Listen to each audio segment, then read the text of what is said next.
Olá, amigos do programa Patriotas em Ação. Bem-vindos à CSC-TV, a TV na web feita para você. Hoje estamos recebendo aqui em nossos estúdios o comendador Dom Rafael de Almeida, membro da família real brasileira. Comendador, bem-vindo ao nosso programa Patriotas em Ação.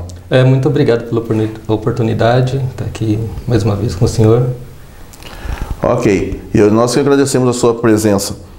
Comendador, eu gostaria que você se apresentasse ao pessoal de casa. Quem é o comendador Dom Rafael? Meu nome é comendador Dom Rafael Alves de Almeida, sou integrante da Casa Imperial Brasileira e membro-mor da Ordem de São Lázaro. Certo, comendador, o senhor está aqui no programa hoje para defender a volta da monarquia, certo? Certo. O que seria essa volta da monarquia hoje para o Brasil? A volta da monarquia seria uma estabilidade em um meio que está completamente vandalizado tanto pela mídia como pelos políticos hoje. A política do Brasil realmente não vai bem. Nós conhecemos bem a história da coroa no Brasil na época de Dom Pedro I, Dom Pedro II, certo? E nós vimos que a corrupção já começou há muito tempo atrás. E hoje o Brasil está afundado no mar de lama. O que a monarquia teria a oferecer que isso realmente mudaria a situação hoje do Brasil? Com estabilidade, o rei ou primeiro-ministro dissolveria, em tempo de crise, o rei dissolveria o parlamento e convocaria novas eleições. A monarquia não seria uma utopia, um milagre, mas seria o começo de uma solução para um país digno. Porque o que a gente conhece na monarquia inglesa, que é a monarquia parlamentarista, o rei tem poder para pedir novas eleições caso exista uma corrupção. Sim. Ou qualquer algum problema político. Seria assim também no Brasil? Seria dessa mesma forma. Aconteceu isso na Espanha recentemente, que o rei Felipe VI dissolveu o parlamento. Tá, então vamos a algumas perguntas de colegas de casa que passaram para mim quando eu falei que teria a sua presença aqui, certo? Em 1993 teve votação para manter a república ou se o povo brasileiro queria novamente a monarquia parlamentarista. 44,2 milhões de pessoas votaram pela manutenção da república, contra 6,8 milhões para o parlamentarismo. Não é uma diferença muito grande do que o povo realmente quer para a volta da monarquia? O que aconteceu, que ia ser uma data e a República antecipou essa votação. Isso confundiu os eleitores. Não sabia se iria... Também onde ia ser votado estava muito confuso. Não sabia se ia votar numa monarquia ou numa república parlamentarista ou numa monarquia parlamentarista. E qual seria hoje, então, voltando à monarquia parlamentarista, qual seria o papel do rei hoje no Brasil? Ele seria um rei que fazia ditadura como na época medieval, que impõe e acabou? Ou seria um rei que teria apenas participação em visitas oficiais, como é o caso dos reis do Japão, da própria Inglaterra, que só faz visitas, mas não tem poder comercial algum, porque isso pertence aos políticos que estão em exercício de mandato no país? Iria ser o modelo que está exercendo hoje na Europa, que é o regime parlamentarista. No caso do Brasil, o rei seria constitucional, ele teria o poder da Constituição, entanto poderia dissolver o parlamento em caso de crise. Mas seria esse modelo parlamentar. Que o rei só seria então... Ele reina, mas só que não comanda, quem comanda é o chefe do executivo. Certo, mas me fala uma coisa, com a volta da monarquia, o Brasil já é um país que nós, trabalhadores, você sabe muito bem disso, nós já estamos cansados de pagar imposto. Uma alta taxa de imposto, é o país que mais tem imposto no mundo. Tudo aqui é caro, tudo é taxado para poder manter o país com os políticos tão corruptos que nós temos. A vinda de uma família real, como ela é mantida também pelo bolso do trabalhador, não seria mais um imposto que o trabalhador teria que pagar para sustentar uma família que não teria o poder de agir e estaria também sendo, eu posso colocar assim, somente uma representação onde nós já estaríamos trabalhando com políticos E seria só mais um imposto para pagar? Com um país equilibrado, eu acho que uma família real ia aumentar o turismo, ia aumentar a economia e ia aumentar a sustentabilidade. No caso é o seguinte... A taxa de desemprego iria cair, tipo, absolutamente grande. Por causa... Eu sei que a família real, a marca família real, ela rende muito dinheiro. Mas mesmo assim, o parlamento inglês solicitou que a rainha gastasse menos. E foi sugerido que abrisse mais os castelos para mais visitação, porque estava gastando um dinheiro e o povo estava reclamando, certo? Aqui no Brasil, o que nós temos hoje de pontos turísticos monárquico, que não esteja em Petrópolis e um pouco ali no Rio de Janeiro? Tem alguma outras coisas que poderiam ser colocadas como ponto turístico? O Museu do Ipiranga, que está há 3 anos fechado por uma reforma. 3 anos? Não sabia disso. Está há 3 a 4 anos fechado. Que iria ter uma reforma e não concretizou essa reforma ainda. Certo. Veja bem, na cidade de Petrópolis, quem compra uma casa na cidade de Petrópolis paga 2,5% de imposto a mais do que já pagaria numa transferência da compra de uma casa. O cidadão está em casa, sabe bem, chamado imposto laudênico, que é conhecido como imposto do príncipe. É aquele imposto que você tem que pagar para o senhor, para o senhorio, para os donos da terra, que nem acontecia no Brasil antigamente. Não é mais uma taxa para o cidadão que trabalha, que batalha para comprar seu imóvel, a casa própria, que é um sonho de tantos brasileiros. Isso, se estender para todo o Brasil, isso. Vale bem ressaltar que o laudêmio ele é um imposto embutido que é de direito da família real. Certo. É como se fosse um aluguel, que a cidade era do Dom Pedro, ele fundou a cidade. E nem toda a família imperial recebe esse laudêmio. É só o ramo de Vassouras aqui. Só são 2 príncipes que recebem esse laudêmio. Só eles que recebem? O resto da família real ninguém recebe? Não, ninguém Mas recebe. não é porque eles não têm esse direito na cidade de Petrópolis? Não, porque venderam seus imóveis, venderam suas ações que tinham. Então, alguns têm direito ao trono, mas não têm direito ao dinheiro. Seria como uma empresa esse imposto laudênico? Seria como se fosse uma empresa.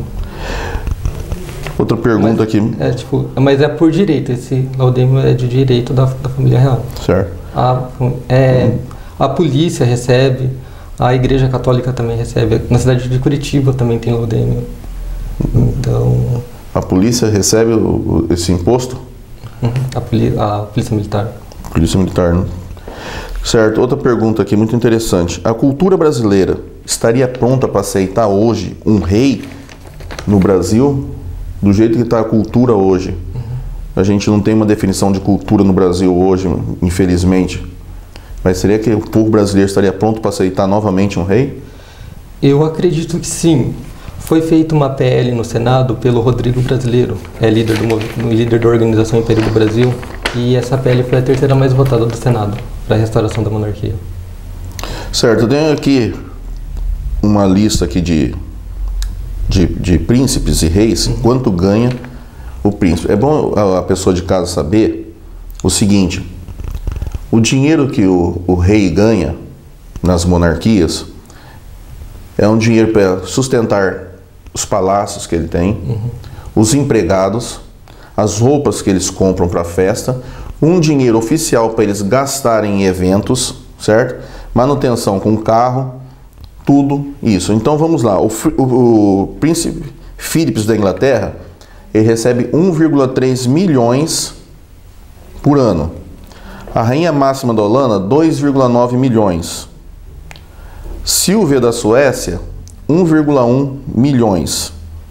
Henrique da Dinamarca, 3,3 milhões por ano. A monarquia norueguesa, 6,9 milhões.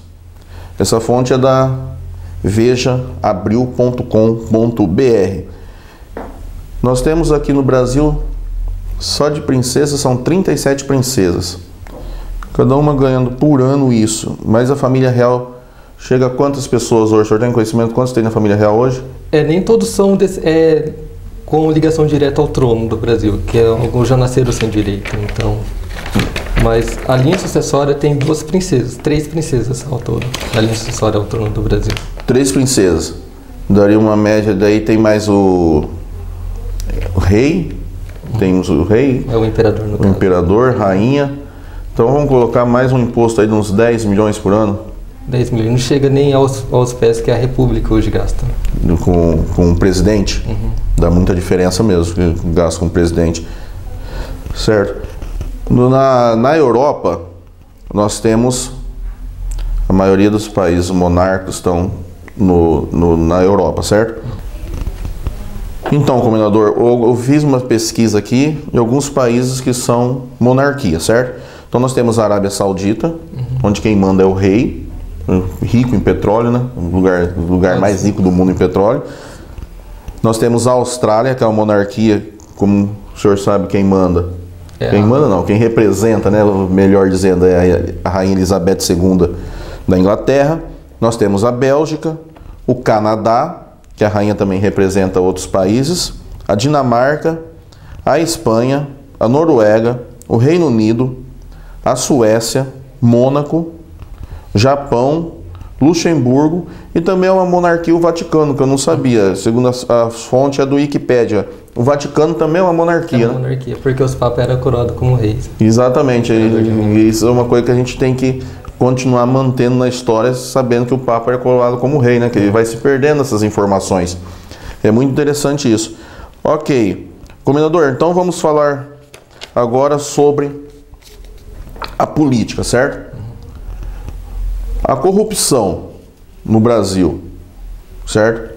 Ela já é um período histórico. Nós sabemos que alguns países vendiam títulos de nobreza, certo? Para o rei aumentar o cofre pessoal dele, nem era o cofre público, porque tudo vinha através de imposto. Isso também é uma forma de corrupção, certo? Vender títulos de nobreza. Como que você vê isso dentro da monarquia, uma coisa que você defende, porque quer acabar com uma corrupção política de políticos que se vendem para...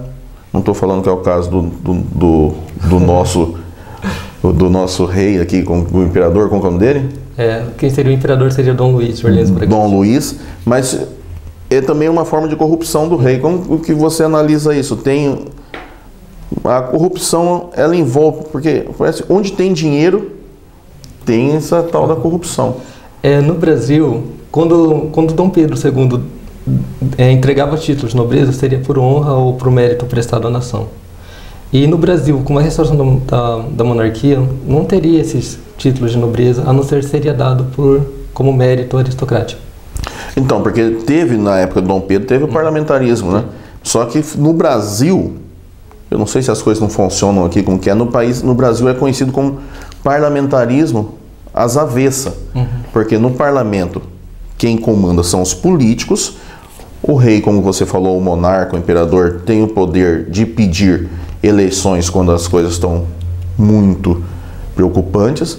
Mas no Brasil foi criado o parlamentarismo, mas é conhecido como parlamentarismo às avessas, porque em vez do político eleito fazer o papel do comércio, da educação, da saúde, era ao contrário. Dom Pedro criou o parlamento, a monarquia parlamentarista, mas quem comandava era ele. Ele comandava os políticos. Como você vê isso? Tipo, a questão do Dom Pedro controlar o parlamento, ele tem o poder do executivo. Então ele pode dissolver qualquer congresso que tiver fora das linhas. E o Brasil foi o quinto maior na economia mundial e o nono maior império do mundo. Você sabe que, infelizmente, a dívida brasileira já começou lá no Império, né? Dom João, ele transferiu toda a dívida do Brasil, de Portugal para o Brasil, para a Inglaterra. E o Brasil já começou com uma dívida muito grande desde a época do Império, né? Então, desde a época do Segundo Reinado. Que aconteceu essa situação. Então já vem lá da Casa Real. Quando o Brasil se separou de Portugal, acabou, não teve nenhum tipo de mais laço. O Brasil começou a encaminhar para o lado certo a partir do Segundo Reinado, que ele foi uma das maiores potências do mundo. Só perdia para a Inglaterra. O Brasil foi a segunda maior potência do mundo, só perdia para a Inglaterra. E quando o Brasil foi uma república, nenhum país reconheceu o Brasil como república, só depois da morte do imperador. Interessante isso, que ele foi exilado. Foi exilado. A história dele, de criança, que teve, né, nem toda a família real, tem uma história linda, né? E ele morreu pobre, porque ele não aceitou nenhum vintém da república. Ele mandou devolver tudo em cofre público. Uma pessoa honrada. Então. Ele foi o brasileiro que amou de verdade o Brasil. Ok, eu quero agradecer sua presença, comendador. Felizmente o programa chegou ao fim. Nós temos muitos assuntos que você poderá passar no próximo programa para os amigos. Eu queria agradecer a você, pessoas de casa que participaram do programa hoje, aqui com o comendador Dom Rafael, da família real. O senhor gostaria de deixar considerações finais? Gostaria de agradecer a oportunidade novamente e conscientizar as pessoas nessas eleições, saiba votar direito, saiba escolher os seus representantes políticos. Uma última pergunta aqui, não vai ter nenhum plebiscito por essa época para escolher parlamentarismo monárquico? Eu já não posso garantir, né? Porque... Tá, ok. Quando o senhor tiver essa informação, passa que eu passo para os amigos de casa. Ok. Pessoal, quero agradecer a presença de vocês aqui no programa Patriotas de Ação e até o próximo programa. Aqui é o Edu Guedes. Que legal que você recebeu a visita de um consultor da FC Unifiel aí na sua escola. Eu estou muito feliz. Eu conheço toda a direção da faculdade, a presidência, a estrutura super moderna e tecnológica. Aliás, a gente está fazendo esse vídeo especialmente para você, direto aqui da faculdade. E que tem um EAD que garante a mais alta qualidade de ensino. Então, ligue agora para o consultor que te visitou, agarre essa oportunidade e matricule-se já. Um beijo para todos vocês, professores, que têm o meu carinho e minha admiração também. FC Unifiel, a evolução da educação, a escolha certa para o seu sucesso.